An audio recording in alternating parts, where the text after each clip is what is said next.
Hey there, YouTube. I'm Ikitsu, this is Ikitsu Times. Welcome to my channel. Welcome to a little bit of Sins of a Solar Empire 2. So today we're going to be talking about the last of the tech battleships. That's the Marza.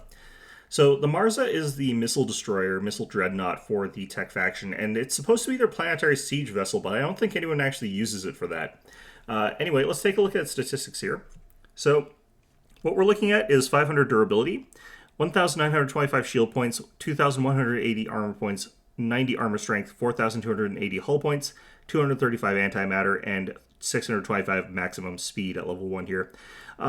This is where it gets kind of crazy. One heavy missile for its weapons at 48 damage per second at 500 pierce, a heavy Gauss cannon at 23.1 damage per second at 600 pierce, and two medium autocannons at 8 damage per second each for 16 total damage at 200 pierce. So this thing has ridiculously high damage potential against capital ships.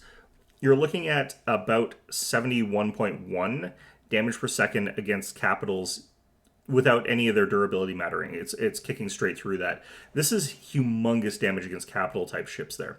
Now, it does fall behind a little bit compared to some other ships against lighter vessels, so you are really banking on this thing being good against those capital ships there. But the Marza still does better against like a bunch of frigates than, say, a whole bunch of Akans or something like that, or Dunovs. This is a very high damaging ship against a lot of vessels out there. It's just base stats are quite good there.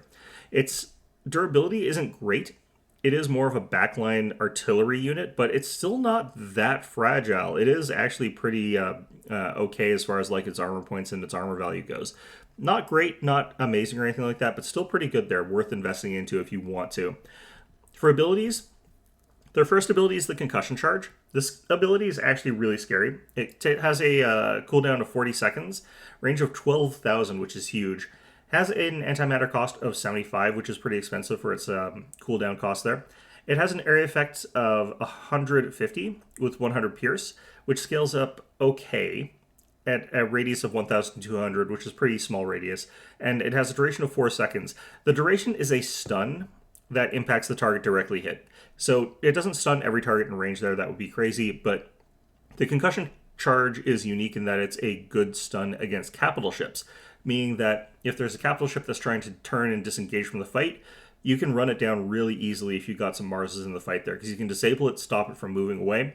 You can stop it from getting its warp jump, because if it's spooled up there, you wait till it's almost charged completely, and then you stun it. And then it has to re-spool up again from scratch there, giving you a lot of time to finish it off. It's a very, very powerful ability. Concussion Charge is probably one of the strongest abilities for just sniping capital ships that you've got. Only matched by the Dunov. The next ability here is Precision Targeting. You basically target an enemy ship there. It has a cooldown again of 40 seconds, a range of 20,000, antimatter cost of 75, and it gives you 15% extra bonus damage against that target. Duration of 30 seconds. This almost has a 100% uptime. It's got a 75% uptime, which is pretty good there, and it scales up to a 45% damage boost. Because this ship has such a good base damage value against capital ships there, being able to increase that by 45% means this thing's just smashing through enemy armor really, really effectively. Precision targeting, I think, is not necessarily the strongest buff out there, but it's an okay one. It's certainly decent enough as far as that goes. I do think that, generally speaking, the scarier ability is the concussion charge. And if we sort of take a look at its abilities in aggregate, this thing does get outpunched in terms of when you're activating abilities in a direct like damage race by the Coal. So if you want to deal damage, the Coal is still slightly better. But the Marza is actually not that far behind. And given that it has much better supportive type abilities, the fact that it's dealing damage that's kind of comparable to the Coals, I think means that this thing's a much better ship overall. And there is a reason, I think, why the Marza is like the universally loved ship for the tech faction, because I don't know if anyone's ever said that this is a bad ship there. It's just really, really good. The next ability, you can kind of ignore this. There are certain fringe strategies that you could use that make use of Raised Planet, but this is just a siege ability. It activates every 45 seconds, has a range of 5,000, antimatter cost is 90, which is pretty expensive, and it just fires a couple volleys where you just deal some damage to the planet. when you're already dealing like your damage from the planetary bombardment sort of thing there, it's really not that important to be able to use this. It does scale, it does let you smash through planetary defenses quite quickly, and under certain circumstances I can see this being necessary to quickly take down a very fortified world.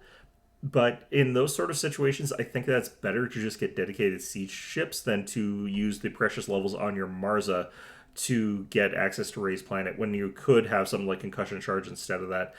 You could have something like precision targeting. If I was going to give one of these up, though, I would probably give it precision targeting. Next ability is Missile Barrage. This has a massive cooldown of 4 minutes. It has a huge range of 20,000, which is the reason that precision targeting has the range that it does, by the way. Your normal attacks are not going to reach this far, and none of your other abilities do. You could precision target to make it so you deal extra damage against something that you're missile barraging, but I think that you probably save precision targeting for when something's closer. That's just me personally, but however you want to do it.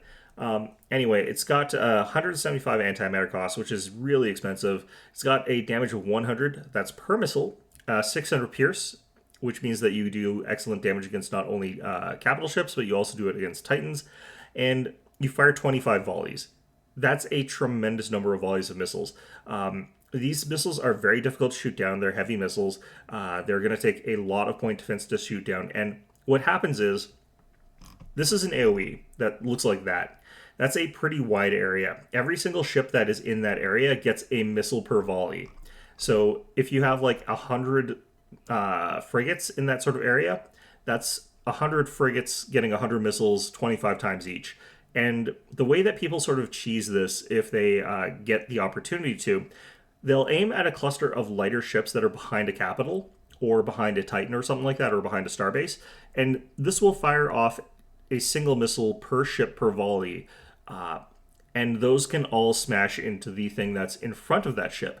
So if you're targeting, say 10 ships that are in front of behind the Titan, that's 250 missiles that are hitting the Titan.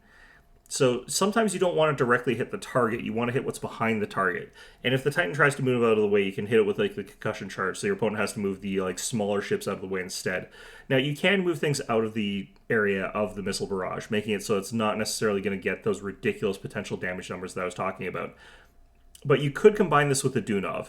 And the Dunov can make it so that ships are limping along at an absolute snail's pace, making it very difficult for them to actually get out of the missile barrage, and making it so that you can absolutely just annihilate entire enemy fleets without them being able to retaliate, especially because it's got that long range. So I think that if you could have like a Marza and a Dunov combo, that's probably about the strongest combination of ships' abilities in the entire game there. Very, very good abilities, very powerful. For builds, there's only really two. You go concussion charge first, or you go precision targeting first. I would never personally take Ray's Planet.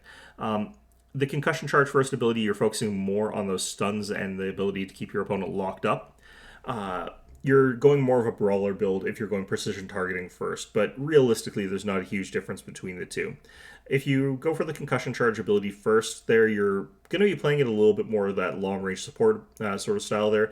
You're waiting for opportune moments to just disrupt any abilities in their casting, but you're only going to use precision targeting like some of the time. You're not going to be using it all the time. Concussion charge, though, just stopping your opponents, disrupting channels, disrupting them from casting at all, that's very, very good, and being able to use that frequently is quite powerful. By contrast, if you're going precision targeting, you're primarily going to be using concussion charge just to disrupt enemies from jumping away from you. If they're trying to flee a crippled ship away, or if they're trying to flee with something that's heavily damaged, you can stop that with concussion charge. You're pursuing them like with your Marza or whatever. It's gotten to the border. It's charging up its drive there. It's just about to get out of the system. You hit concussion charge. It has to start that entire process all over again after the 12 seconds that they're stunned for when you got the higher level of concussion charge. This makes it very easy for you to hunt down and kill enemy ships. And again, if you're combining this with the Dunov, you can make it virtually impossible for enemies to get away with capital ships, making it so that they really have to look at your fleet, see that you've got that combination there, and they have to really decide, are they going to commit to this fight, or are they going to flee really early? I think that that's probably one of the more powerful ways to use this ship. Now, as far as builds go, like I said, because these are basically the same build there, you could build them the exact same way, and it sort of works there. But one thing I will say is the antimatter engine is quite important for this vessel. You don't have the largest antimatter pool out there, and you do have fairly expensive abilities that you want to cast fairly frequently. So I think that the antimatter engine is always going to be important for this guy. Being able to like hit the button as well, so that you can use your missile barrage. Keeping this like off autocast just so that you can hit that button and then hit missile barrage, I think is very important there. Technically speaking, I don't think that you need to have the defenses for this thing, because ideally speaking, these things are backline support capitals that are flinging a whole bunch of damage from a lot further away, making it so that it's difficult or dangerous for your opponent to approach by sending their entire fleet through your frontline ships to get to this thing. And if I was going to use this as a closer range brawler, which you absolutely can, its damage and armor are good enough for that, you would probably go something like reactive plating and the core systems armor, or you go the ablative armor and probably still the core systems. For offensive stuff, theoretically, you could take both the rapid autoloader and the heavy Gauss slug so that you could have a really powerful Gauss weapon. However, I would only ever get the heavy Gauss weapon on this one. Plus 100% on the very good Gauss weapon on this does give it a decent boost in damage, but even then, I don't think that that's really that amazing. I would only do that if I was going like flat out full offense on this thing. And I don't think that you need the rapid autoloader for that. You've got too few weapons that are really benefiting from this, and too little uptime on the active for that to really matter for this particular type of ship. I do think that the missile guidance computer, definitely one of the Marzas, is probably going to want to have this because it's probably going to be hanging back beside all your Javelises. I think that's a pretty good place for these. And you might want to have the targeting array on one of your Marzas as well, keeping them further into the back line, letting them fire their missiles from really long distances. However, you could have like one support Marza that's got like both of those just like hanging way further back, and you give that one like the antimatter engine, the targeting array, and the missile guidance computer. More offense-orientated ones, you'd probably go with like the antimatter engine, the heavy Gauss slug, and then a couple of defense options. And if you're going for the backline support ones that are not taking these things, you probably just go with the antimatter engine, and that's probably about it, honestly. You don't really need anything else.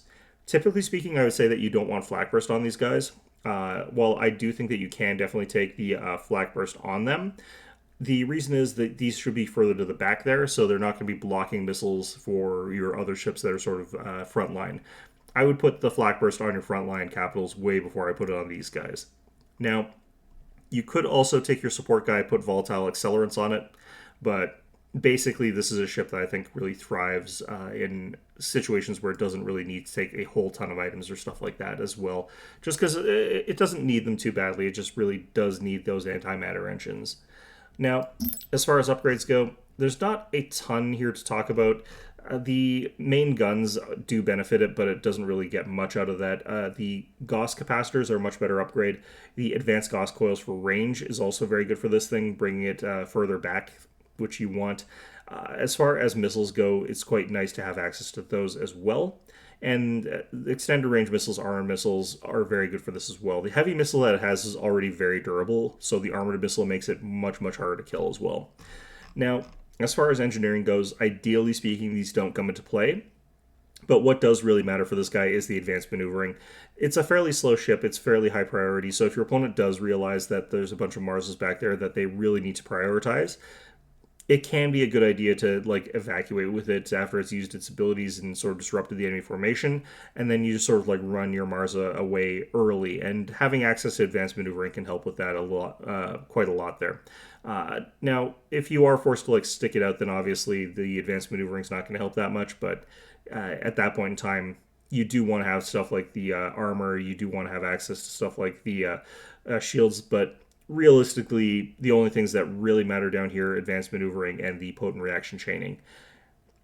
That does also change, of course, as well, if you do decide that you're going to use Marzas as like frontline brawlers, which you, again, can instead of Coles. Now, these things do actually matter a little bit for these guys, the production bonuses. And that's because I do think that you actually can. I do think that you can use Marzas in large numbers there if you want to. They are better when you let one get to level 6 instead of spamming a whole ton of them, and you sort of really grind out the levels on that one so that gets there. But you can absolutely go for a situation where you've just got loads and loads and loads of Marzas because their damage against capitals is quite good. their ability to like keep things chain stunned if you've got enough of them can make it so that enemies can't really fight back, and you can just sort of snipe an enemy off there. They can clear out hordes. They can use their raise ability if you've got them massed enough to sort of cheese down planets really, really quickly. There are reasons, I think, to take them in larger numbers. And then last but not least, there's the speed bonus. Again, this is a ship that is potentially quite high priority. There may be situations where you really need to evacuate one. Having them go a little bit faster can help make that so that they can get out of the fight there a little bit more easily. I would say you cannot kite though, even with the upgrades. If you wanted to like move this thing away from the enemy and then sort of like turn around so you could fire a concussion shell and then you turn around, you'd actually like I'm pretty sure your opponent would actually be catching up to you if you were trying to do that. So you would just want to keep running away with this thing. So anyhow, this is a very powerful ship. It's got some interesting cheese to it. A little bit difficult to use, but still also a very blunt instrument. I think it's kind of interesting in that sort of sense there. There's a lot of potential as well to its abilities in terms of its timings. I think that this is all in all like a very powerful and very scary and intimidating ship to go up against. And I think that there's a lot to it. There are ships that will outpunch it in direct fights, but not necessarily in larger fleet engagements. That's where I think this thing starts to shine. As a result of that, maybe you don't take this as your first one. I still think that works fine in that capacity, but there's definitely other ships that are going to like out-skirmish it during the super early game or whatever. I think a Radiance, for example, can give this thing a pretty hard time. But yeah, I think that these things are fantastic. I definitely think that having some of them is a good idea. Anyway, hope you found this one enjoyable, and of course, as always, hope to see you guys all next time.